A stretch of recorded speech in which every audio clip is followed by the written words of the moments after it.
Hi friends, welcome back to Birlasparvai. இந்த வீடியோவில் நம்ம என்ன பார்க்க போகிறோம் அப்படின்னா ஸ்டேரிங் கண்ட்ரோல் பற்றி நம்ம பார்க்க போகிறோம். அதாவது நம்ம எப்படி வந்து ஸ்டேரிங்கை வந்து ஹோல்டு பண்ணணும், ப்ளஸ் நம்ம வந்து எப்படி ரொட்டேட் பண்ணணும், எந்தெந்த சிச்சுவேஷனில் நம்ம ஸ்டேரிங்கை எப்படி யூஸ் பண்ணணும் அப்படிங்கிறத ரொம்ப டீட்டெயில்டாக இந்த வீடியோவில் நம்ம பார்க்க போகிறோம். வீடியோக்குள்ளே போகிறதுக்கு முன்னாடி என்னோட சேனல் இன்னும் சப்ஸ்கிரைப் பண்ணலைன்னா சப்ஸ்கிரைப் பண்ணிக்கோங்க. பக்கத்தில் இருக்க பெல் பட்டனை கிளிக் பண்ணிக்கோங்க. அப்போ தான் நான் போடுற எஃபர்ட்டு உங்களை வந்து ரீச் ஆகும். இப்போ வீடியோக்குள்ளே போகலாம் வாங்க ஃப்ரெண்ட்ஸ். இப்போ நம்ம ஸ்டேரிங் கண்ட்ரோல் பார்க்குறதுக்கு முன்னாடி ஸ்டேரிங்கில் ஆக்சுவலாக வந்து ரெண்டு டைப் ஆஃப் ஸ்டேரிங் இருக்குது. அதை ஃபஸ்ட்டு என்னென்னு நம்ம பார்த்துடலாம். அதில் என்ன ரெண்டு டைப் அப்படின்னா, ஒன்று வந்து மேனுவல் ஸ்டேரிங், இன்னொன்று வந்து பவர் ஸ்டேரிங். ஸோ மேனுவல் ஸ்டேரிங்கிறது என்ன அப்படின்னா, கார் வந்து அந்த வீல் ரொட்டேட் ஆகிறதுக்கு தேவையான ஃபுல் பவரை வந்து நீங்கள் தான் வந்து ஸ்டேரிங்க்கு கொடுக்கணும்.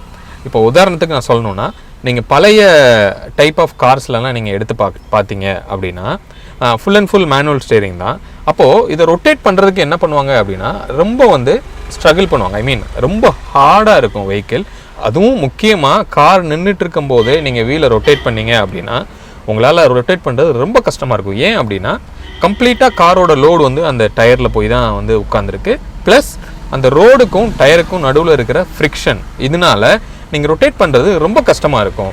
அடுத்தது வந்து பவர் ஸ்டேரிங் அப்படின்னு சொல்லிட்டு ஒரு பேட்டர்ன் வந்து உள்ளே வந்தது. எப்போ அப்படின்னா, இப்போ ஹார்ட்லி ஒரு 20 years பேக் மொத பவர் ஸ்டேரிங் அப்படின்னு சொல்லி ஒன்று வரும்போது ஹைட்ராலிக் பவர் ஸ்டேரிங் அப்படின்னு சொல்லிட்டு வந்தது. ஹைட்ராலிக்ங்கிறது என்ன அப்படின்னா, லிக்யூடை யூஸ் பண்ணி, அதாவது ஒரு ஆயில் யூஸ் பண்ணி அந்த இடத்துல வந்து ஒரு ஆயில் பம்பை வச்சு என்ன பண்ணுவாங்க, உங்களுக்கு வந்து சப்போர்ட் பண்ணுது. நீங்கள் வந்து லைட்டாக நீங்கள் வந்து ஃபோர்ஸ் கொடுத்தா கூட ரொம்ப ஈஸியாக நீங்கள் வந்து காரை திருப்புற மாதிரி அது வந்து உங்களுக்கு சப்போர்ட் பண்ணுச்சு, ரைட்? அப்போது அதுக்கப்புறமா வந்து என்ன பண்ணாங்க, அதில் என்ன ப்ராப்ளம் ஃபேஸ் பண்ணாங்க அப்படின்னா, அந்த லிக்யூடு லீக் ஆகிற பிரச்சனை நிறையா வந்தது. அடிக்கடி அந்த லிக்யூடை மாற்ற வேண்டிய சூழ்நிலை, அந்த ஆயிலை மாற்ற வேண்டிய சூழ்நிலை வந்தது. கார் வந்து போயிட்டுருக்கும் போதே சடனாக வந்து லிக்விடெல்லாம் லீக் ஆகி வெளியே போயிட்டு சடனாக ஸ்டேரிங் வந்து ஹார்ட் ஆயிரும். இந்த மாதிரி நிறைய சேஃப்டி பிரச்சனை வந்ததுனால அதுக்கு அடுத்து என்ன மைக்ரேட் ஆகிட்டாங்க அப்படின்னா, மோட்டரைஸ்டு பவர் ஸ்டேரிங் வந்து இன்ட்ரடியூஸ் பண்ணிட்டாங்க. அப்போ அந்த மோட்டரைஸ்டு பவர் ஸ்டேரிங்கில் வந்து என்ன பண்ணுது அப்படின்னா, ஒரு எலக்ட்ரிக் மோட்டர் வந்து அங்கே இருக்குது. அந்த மோட்டர் வந்து என்ன பண்ணும் அப்படின்னா, நீங்கள் ஸ்டேரிங்கை வந்து நீங்கள் எந்த அளவுக்கு ரொட்டேட் பண்ணுறீங்க, அதாவது எவ்வளோ ஆங்கிள் ரொட்டேட் பண்ணுறீங்கிறத தான் வந்து அதை ரீட் பண்ணுது. அப்போ நீங்கள் ஸ்டேரிங் ரொட்டேட் பண்ணுற வெறுமனே எதுக்காக அப்படின்னா, அந்த ஆங்கிளை வந்து அந்த யூனிட்டுக்கு நீங்கள் சொல்கிறதுக்காக மட்டுமே தான் இந்த ஸ்டேரிங்கை வந்து ரொட்டேட் பண்ணுறீங்க. அந்த ஆங்கிளை ரீட் பண்ணி இந்த ஆங்கிளுக்கு இவ்வளோ மூவ் பண்ணணுங்கிறத அவங்க வந்து கண்ட்ரோல் யூனிட் வந்து அதை ப்ரோக்ராம் பண்ணியிருக்காங்க. அந்த ப்ரோக்ராம் படி என்ன பண்ணும் அப்படின்னா, அந்த மோட்ரு வந்து எவ்வளோ தூரம் சுற்றணும் அப்படிங்கிறத டிசைட் பண்ணுது. அதை டிசைட் பண்ணி நீங்கள் எவ்வளோ தூரம் ரொட்டேட் பண்ணுறீங்களோ அவ்வளோக்கு வந்து அசிஸ்ட் பண்ணி உங்களுக்கு ஈஸியாக வந்து உங்களுக்கு ஸ்டேரிங்கை மூவ் பண்ண வைக்குது. இதுதான் வந்து பவர் ஸ்டேரிங். ஃப்ரெண்ட்ஸ், இப்போது இந்த ஸ்டேரிங் வந்து ரொட்டேட் ஆனால் நம்மளோட வீல் வந்து எவ்வளோ டிகிரி ரொட்டேட் ஆகும் அப்படிங்கிறத நம்ம இப்போ பார்க்கலாம்.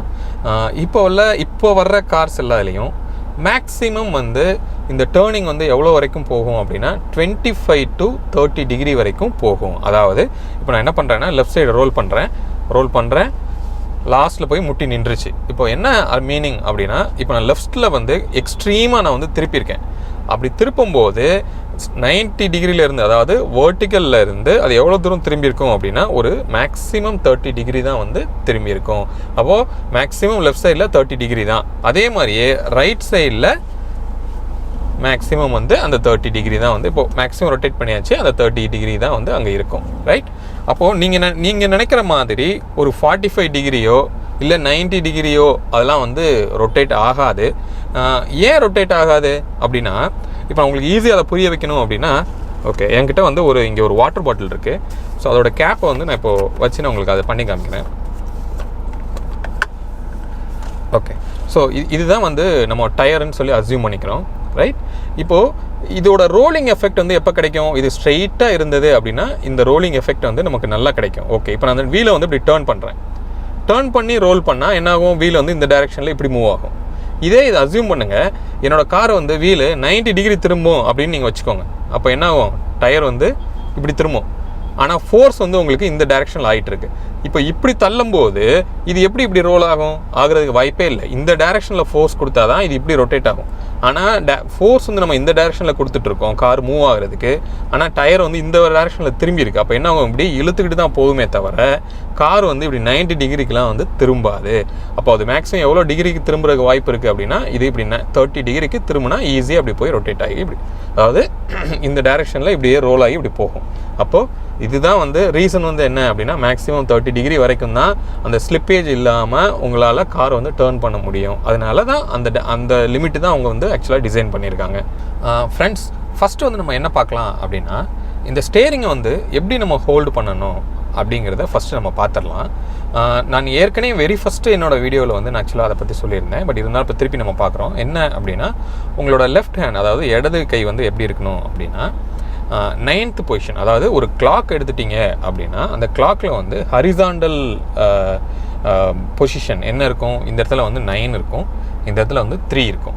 ஸோ இடது கையை வந்து என்ன பண்ணணும், அந்த 9ல் வச்சுக்கணும், வலது கையை வந்து 3ல் வச்சுக்கணும். ஸோ இந்த மாதிரி 2 கைட்டை வந்து நீங்கள் ரொம்ப ஃபர்மாக, அதாவது ரொம்ப ஓரளவுக்கு ஜென்டிலாக வந்து இது நம்ம இப்படி ஹோல்டு பண்ணிக்கணும். ஸ்டேரிங்கை வந்து ரொட்டேட் பண்ணுறதுல வந்து ஒரு 3 மெத்தடில் நீங்கள் வந்து ரொட்டேட் பண்ணலாம். ஒன்று வந்து புல் புஷ் மெத்தட் அப்படின்னு சொல்லுவாங்க, இன்னொன்று கிராஸ் ஓவர் மெத்தட் அப்படின்னு சொல்லுவாங்க, இன்னொன்று சிங்கிள் ஹேண்டட் மெத்தட். ரைட், இப்போ ஃபஸ்ட்டு வந்து புல் புஷ் மெத்தட்னா என்ன அப்படின்னு நம்ம பார்க்கலாம். நீங்கள் என்ன பண்ணிக்கணும், ஸ்டேரிங் வந்து இந்த கீழே பிடிச்சிக்கணும். இப்படி கீழே பிடிச்சிட்டு ஒரு சைடில், இப்போ நான் வந்து ரைட் சைடு நான் ரொட்டேட் பண்ணணும் அப்படின்னு வச்சுக்கலாம். என்ன பண்ணணும், ஸ்டேரிங் வந்து இப்படி ரைட் சைடில் திரும்பணும். அதுக்கு என்ன பண்ணணும்னா, லெஃப்ட் சைடை வந்து நீங்கள் என்ன பண்ணணும்னா நல்லா புஷ் பண்ணணும். புஷ் பண்ணி இந்த ரைட் சைடை வந்து புல் பண்ணிக்கணும். ரைட், மறுபடியும் கை கீழே வந்துருச்சு, புஷ் புல். ஸோ இந்த மாதிரி ரொட்டேட் பண்ணிக்கணும். இப்போ இதுக்கு ஆப்போசிட்டில் நான் கொண்டு வரணும் அப்படின்னா, மறுபடியும் ரைட் சைடு கையை வந்து push pull, push pull. So இந்த மாதிரி நீங்கள் என்ன பண்ணிக்கலாம், ஈஸியாக நீங்கள் வந்து ரொட்டேட் பண்ணிக்கலாம். ஆனால் இப்போ வந்து ஸ்டேரிங் எந்த இதில் இருக்குது அப்படிங்கிறத நீங்கள் நல்லா ஐடென்டிஃபை பண்ணிக்கணும். ஏன் அப்படின்னா, நீங்கள் எத்தனை தடவை வந்து ரொட்டேட் பண்ணியிருக்கீங்க அப்படிங்கிறத நீங்கள் ஜட்ஜ் பண்ணிக்கணும். இப்போ நான் வந்து ஸ்டேரிங்கை ஸ்டடி பண்ணிக்கிறேன், இது வந்து ஸ்டடி ஆயிடுச்சு. ஓகே, இப்போ இதில் இந்த ஒரு சில பேர் என்ன பண்ணுவாங்க, இதே புல் புஷ் என்ன பண்ணுவாங்கன்னா, இப்படி ஹோல்ட் பண்ணிட்டு இப்படி பக்கத்துலேயே இப்படி பண்ணுவாங்க. ஸோ இப்போ என்ன ஆகும் அப்படின்னா, நீங்கள் டேர்னிங் எடுக்க வேண்டிய அந்த ரியாக்ஷன் டைம் வந்து ஜாஸ்தி ஆகும். அப்போது நீங்கள் வந்து ஸ்பீடாக போயிட்டு இந்த மாதிரி நீங்கள் ரோல் பண்ணி இப்படி பண்ணிட்டு இருந்தீங்க அப்படின்னா, நீங்கள் எய்ம் பண்ணுற டேர்னிங்கை வந்து அந்த டைமிங்குள்ளே உங்களால் அச்சீவ் பண்ண முடியாது. இன்னொன்று, நீங்கள் வந்து ஜாஸ்தியாக நீங்கள் என்ன பண்ணணும், இந்த மாதிரி எஃபர்ட் கொடுக்கணும். அதுக்கு பதிலாக ஒரே ரொட்டேஷன் இப்படி கொடுத்துட்டிங்கன்னா உங்களோட டேர்னிங் வந்து ரொம்ப ஸ்மூத்தாக இருக்கும். இன்னொன்று வந்து நீங்கள் எய்ம் பண்ணுற டைமுக்குள்ளே இது ரொட்டேட் ஆகி முடிக்க முடியும். ரைட், ஸோ இதுதான் வந்து புல் புஷ் அப்படிங்கிற மெத்தட். ரைட், இது ஒரு கிராஸ் ஓவர் மெத்தட் அப்படின்னு சொல்லி ஒன்று சொல்கிறோம். அப்போ அந்த கிராஸ் ஓவர் மெத்தட் என்ன அப்படின்னா, நீங்கள் வந்து இப்படி ஹோல்ட் பண்ணியிருக்கீங்க, ஒரு கையில் வந்து என்ன பண்ணுறீங்க அப்படின்னா, ஃபுல்லாக இந்த சைடு இப்படி கொண்டு வரீங்க. இப்போ என்ன ஆயிடுச்சு, கை வந்து கிராஸ் ஆகி இங்கே வந்துருச்சு. அப்போ நான் இன்னொரு கையை நான் என்ன பண்ணுறேன், இந்த பக்கம் கொண்டு போயிட்டு இப்படி இழுக்கிறேன். அப்போ இந்த கை ரைட் சைடு போயிடும். அப்புறம் திருப்பி இதை இப்படி ரொட்டேட் பண்ணுவீங்க, இந்த கை இங்கே போகும். ரைட், இதுக்கு பேர் வந்து கிராஸ் ஓவர் மெத்தட். பட் இதில் ரொம்ப கேர்ஃபுல்லாக நீங்கள் என்ன பார்த்துக்கணும் அப்படின்னா, கை போயிட்டு இப்படி லாக் ஆகிடக்கூடாது. கரெக்டாக வந்து ஒரு கையை எடுத்து இன்னொரு கையை நீங்கள் கீழே கொண்டு வரணும், இந்த கை இப்படி எடுத்து இந்த கையை கொண்டு வரணும், இந்த கையை இப்படி எடுத்து இந்த கையை கொண்டு வரணும். ஸோ இது வந்து நல்லா நீங்கள் ப்ராக்டிஸ் பண்ணிக்கணும். இது வந்து இன்னும் கொஞ்சம் உங்களுக்கு வந்து ஈஸியாக இருக்கும் டேர்னிங்ஸில்.